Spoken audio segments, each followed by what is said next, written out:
तकरीर की, उन जज्बात की कि जब उसने देखा एक बच्चे के सर पे गोली लगी और उसका सारा भेजा बाहर निकला हुआ था।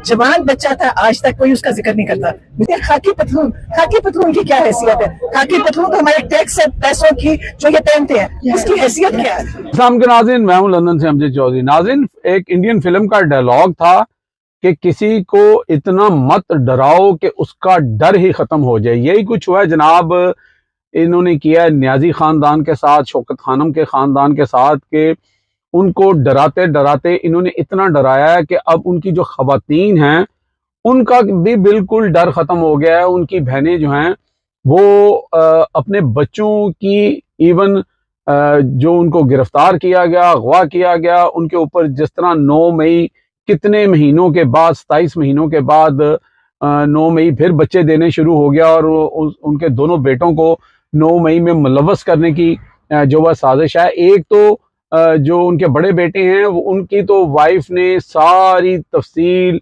चतराल का वो सारा जो वहां पे मौजूद थे वो सारे प्रूफ भी भेज दिए हैं। लेकिन वो पंजाबी में कहते हैं ना कि पाकिस्तान के कानून के अंदर आजकल खोता घोड़ा एक बराबर है, क्योंकि वहां पे तो जनाब लोगों को अदालत के अंदर नारे लगाने के ऊपर सजाएं सुना दी गई। तो ये कौन सी ऐसी बड़ी बात है?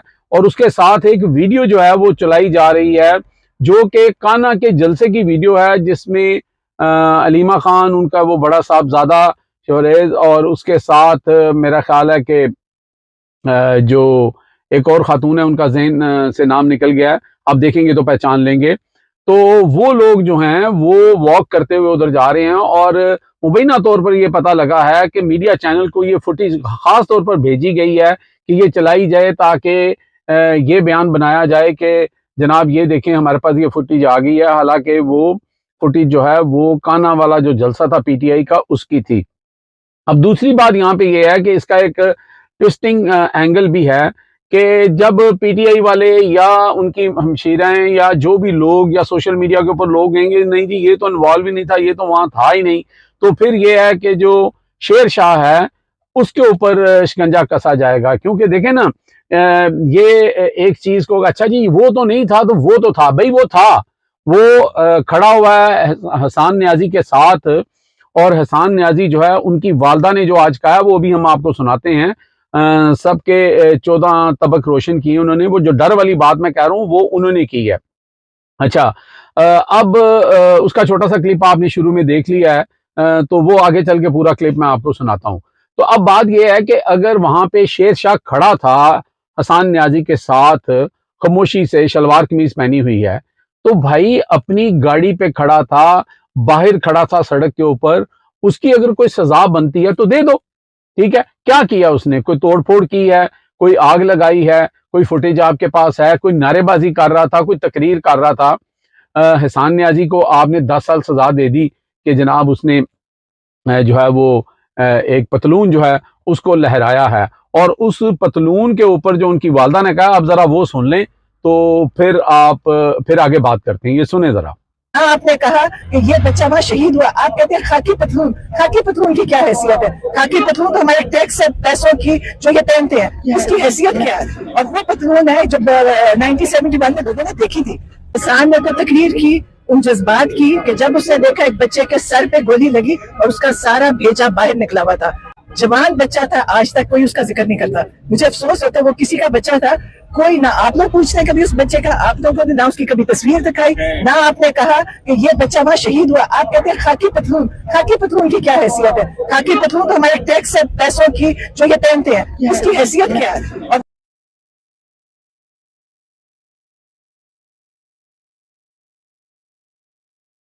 जी नाज़रीन, आपने सुना, वीडियो थोड़ी लंबी है, हमने शॉर्ट करके आपको सुनाई है। तो वो जो मैंने शुरू में आपको कहा कि वो डायलॉग था कि किसी को इतना मत डराओ कि उसका डर ही खत्म हो जाए। अब इस फैमिली के साथ आप क्या कुछ कर चुके हैं, इमरान खान के साथ क्या कुछ कर चुके हैं, बुशरा बीबी के साथ आपने क्या कुछ कर दिया है, और अब आपने उनके बच्चों को उठा लिया। अब देखें, शेर शाह का मैंने इंटरव्यू जो पुराना है वो मैंने अपने फेसबुक के ऊपर लगाया, जो मैंने किया था। आपके यूट्यूब के ऊपर भी मैंने इंटरव्यू लगाया हुआ है पुराना। तो शेर शाह के साथ उस वक्त जब बात हो रही थी तो उन्होंने वो यहाँ पर एक प्रोटेस्ट के अंदर थे, तो वहाँ पे कुछ सवाल जवाब हुए। लेकिन अब देखें कि शेर शाह की वालदा हलीमा खानम ने उनको मना किया कि भाई तुम यहाँ ना आना, तो उन्होंने फ़ोन करके कहा कि जी बड़ी हो गई है, मैं अब पाकिस्तान आ रहा हूँ, जो भी कॉन्सिक्वेंसेज होंगे मैं बर्दाश्त करने के लिए तैयार हूँ।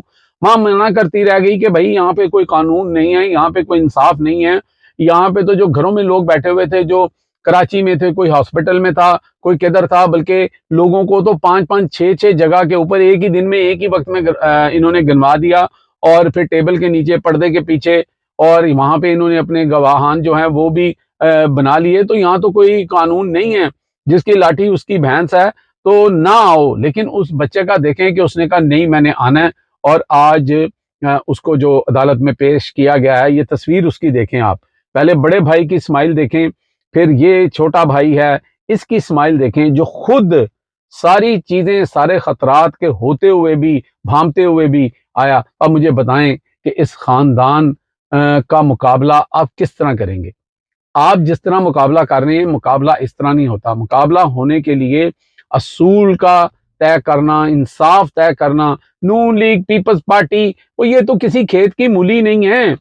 इनकी तो कोई, मैं कहूँ ना, वो कहते हैं ना पंजाबी में कि इनकी कोई औकात नहीं है, तो वाकई इनकी कोई औकात नहीं है इस वक्त इस खानदान के सामने। चलें पीटीआई को तो आप ये कह सकते हैं कि वहां पे भी बड़े जिसे कहते हैं ना बैड एप्पल मौजूद हैं, वहां पे भी ऐसे लोग मौजूद हैं, जैसे शेर अफजल मरवत ने जो हरकत की है, और दूसरी वो जो यूसुफ जई क्या नाम है उसका, कि जो अलीमा खान के साथ जो इनका जो भी मामला चल रहा था, उनके बेटों को फंसाने के लिए बार बार इस चीज को नोटिफाई करा रहे थे। मुझे लगता है कि शेर अफजल मरवत साहब को अब ठंड पड़ गई होगी, और जो छतरोल उनकी हो रही है, जो उनके साथ फिर हो रहा है, वो बिल्कुल ठीक हो रहा है। अभी तो यूके के अंदर मुझे 6 लोगों ने फोन किया, और उनके पास बहुत ज्यादा डिटेल्स हैं। आने वाले दिनों में शायद उनका मैं इंटरव्यू भी करूं। उनके पास बड़े ऐसे, वो कहते हैं जी मुबैना राज हैं हमारे पास, कि इस शख्स को हमने यहाँ पे वेलकम किया, ये किया, वो किया। तो फिर वो आदर राजा वाली बात आ जाती है कि जिसने पहले ही कह दिया था कि इनका जो क्राइटेरिया है वो क्या है और क्यों है, तो उसके ऊपर उन्होंने जो है मोर सब कर दी है कि उनका क्राइटेरिया जो है वो यही था, और शायद वो समझते हैं कि आज अपने मकसद में कामयाब हो गए हैं। लेकिन ये देखें कि शेर शाह जो है उसकी दिलेरी की आप जो है वो अंदाज़ा लगाएं कि यहाँ पे हमारे एक प्राइम मिनिस्टर जो जिनके नारे बड़े लगते थे, शेर एक बारी फेर, उनकी हालत ये थी कि उनके बच्चों के ऊपर पॉलिटिकल कह लें आप, फाइनेंशियल करप्शन मुबैना तौर पर कह लें आप, पाकिस्तान के अंदर उस वक्त भी वही लोग ताकतवर जो हैं इसका खेल खेल रहे थे, जो आज इमरान खान के और उनके बच्चों के खिलाफ खेल रहे हैं। खेल हमेशा पीछे बैकग्राउंड के ऊपर वही लोग खेलते हैं। तो उस वक्त उनके बच्चों के पकड़े जाने का, गिरफ्तारी का डर था। तो जब वालदा फौत हुई तो वो साथ नहीं गए। ये आप देखें, ये दिलेरी इस खानदान की आपको माननी पड़ेगी। आप जितना मर्जी उनको दबा लें, 9 मई 8 मई फलाना ढमकाना जो मर्जी कर लें, लेकिन एक दफा वो पंजाबी के अंदर ने राय पाता, उन्होंने राय, तो राय उन्होंने जो है ना वो बिल्कुल डाल दिया है। बाकी ये है कि इनकी आंखों में खौफ नाम की कोई चीज ही नहीं है। ठीक है, वो माँ जब पब्लिक से या मीडिया से बात करती है तो वो बिल्कुल जो लाइन टो करती है वो एक पॉलिटिकल, एक समझदारी वाली, लेकिन जब अपने बच्चों के पास जाती है तो एक जर्रा भी परेशानी नहीं है, स्माइल है चेहरे के ऊपर, जैसे बच्चों को हथकड़ियां नहीं लगी। जैसे वो आजकल ये सदर साहब तमगे बांट रहे हैं ना, उससे मुझे याद आ गया वो मुंतसर हुसैन तारड़ साहब, बड़े अच्छे बुजुर्ग हैं हमारी, उनके साथ एक जमाने में बड़ी गपशप भी रहती थी। हम जब छोटे होते थे तो उधर से वो निकल के आते थे, उनकी जॉब उधर माल रोड पे गई थी, तो हम क्रिकेट खेल रहे होते थे तो हमारे साथ खड़े हो जाते थे, कभी कभी क्रिकेट भी खेलते थे। उनको इन्होंने तमगा दिया है जनाब, वो आधा आधा करके दिया, आधा किसी और को दे दिया, आधा इनको दे दिया। वो दोनों ने मुंह पे दे मारा है। उन्होंने कहा प्याज है ताड़ा तमगा। उन्होंने कहा भाई मुसन्नफ के ऊपर एक ही बंदा हो सकता है कि जिसकी किताब या जिसका आप कह सकते हो कि ये बेस्ट था इस साल का, या हम इसको दे रहे हैं, आपने अब उसको हम तोड़ के तो आधा आधा करें, ठीक है, या आपने 2 दे दिए। तो इस तरह की इनकी चीजें हैं। तो वो देखें कि वो जैसे तमगे लगते हैं ना, इस तरह वो हथकड़ियों के अंदर उनकी जो फुटी जा रही है। पहले तो इमरान खान ही मान नहीं था, वो ये थे पूरी फैमिली जड़ी है ना, इन्हें रोला भी पाता है तो वक्त भी पाता है। अब तक के लिए इतने ही। देखते रहे मेरा चैनल हिटलेस बाय अमजद चौधरी। चैनल को सब्सक्राइब कर लें, लाइक करें, शेयर करें, और आपको इस तरह के तज्जिए और जो अपडेट होंगी वो ज़रूर मिलेंगी। हम किसी किस्म का मसाला नहीं लगाते, हम कोई इस तरह की बात नहीं करते, क्योंकि जर्नलिज्म के अंदर ठीक है, बहुत सारे लोगों को ऐसा लगता होगा कि मेरा पूरा वीलॉग जो है वो बाइस्ड है, वो इस तरफ है। तो भाई बात ये है कि इस वक्त जहाँ पे जुल्म हो रहा है, जिनसे ज्यादती हो रही है, उन्हीं की बात करेंगे। कल कला उनकी गवर्नमेंट आ जाती है, जब वो गलत हरकतें करेंगे तो इंशाल्लाह आप देखेंगे कि सबसे ज्यादा तनकीद उन लोगों पे मैं करता हुआ आपको नजर आऊंगा। हम पहले भी कहते रहे हैं कि हमारे मुल्क में भुट्टो से लेकर फिर बेनज़ीर से लेकर फिर नवाज शरीफ के साथ भी बहुत दफा ज्यादतियां हुई हैं। और लेकिन बात यह है कि हर बार वो कहते हैं मोमिन एक सुराख से नहीं डसा जाता। इमरान खान ने भी गलतियां की, लेकिन फिर इमरान खान को वो सुराख जब नजर आ गया तो वो फिर डट गया। तो ये डटना जो है ना, ये बड़ा जरूरी होता है। और ये जो दलेरी है ना, ये खून के अंदर होती है, और जिसके खून में होती है वो दिखा देता है। अल्लाह हाफिज।